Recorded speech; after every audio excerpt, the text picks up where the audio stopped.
Thank you very much, Chair Maloney and Chair Nadler, for your extraordinary leadership on this legislation. Chairman Adler, I think there's been no greater champion of the rule of law in Congress in the last quarter century. And Chair Maloney, I think you have done an extraordinary job overseeing the government to root out fraud and corruption, and tremendously value your contributions to this package. Happy to respond to a few questions. Yes. George, I hear you say H.R. 1, the John Lewis Voting Rights Act, Protecting Our Democracy Act are vital to protecting American democracy right now, but those things are facing the filibuster in the Senate, which two Democrats are unwilling to reform. Are Democrats losing their window to protect democracy when we are hearing stories of election workers being threatened, local election officials who do not want to run again because of what they see happening in their communities as undermining democracy? I think you put your finger on really the gravest threat facing our democracy right now, which are these actions around the country to strip independent elections officials of their duties, give them over to partisans and partisan legislatures.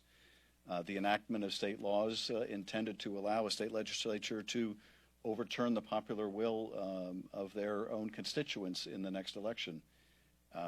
And yes, I think any delay in passage of these democracy reforms continues to put our country at risk, and this experiment in self-governance at risk. I firmly believe that at a minimum there should be a carve-out to the filibuster for reforms that are vital to the health of our democracy.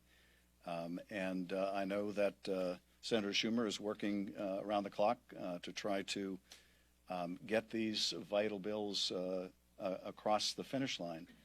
I think these bills are really in the right order. The foundational right is the right to vote. And those two bills, H.R. 1 and the John Lewis bill, are the most essential. Without a proper democratic foundation based on the right to vote, anything built on that crumbles down.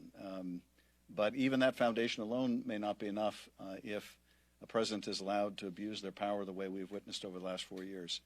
So I quite agree with you. I feel a tremendous sense of urgency. I think our country is at a incredibly fragile point in the history of our democracy. And so we need to get these bills through the Senate, and if that requires a carve-out, it requires a carve-out to do it.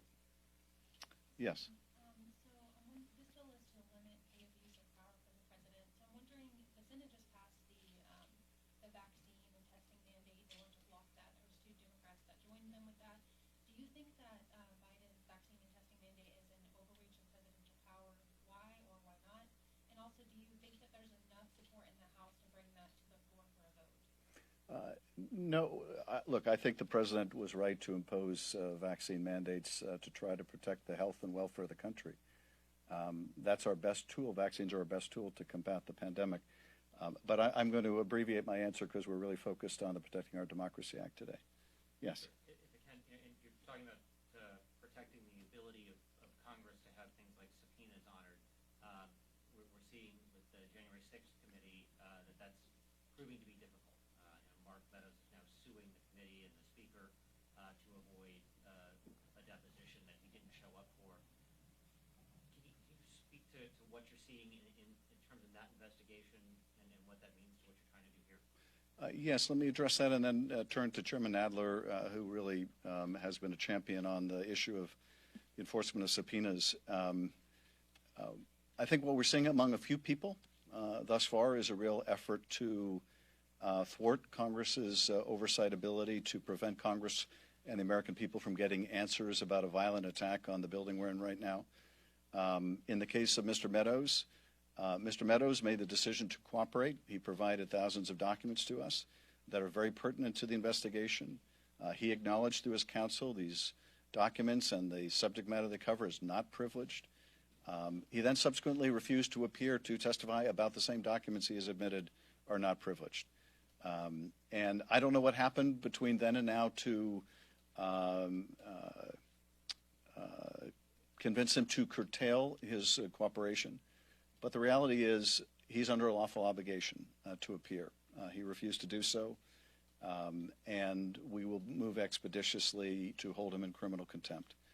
I'm grateful the Justice Department moved as swiftly as it did with a ban in contempt, and I'm grateful that we have an Attorney General who recognizes that the rule of law applies to everyone, and you don't get a pass depending on your relationship to the former president or your position or power. So we will move with all expedition, but on the broader issue, let me turn to my colleague, Chairman Nadler.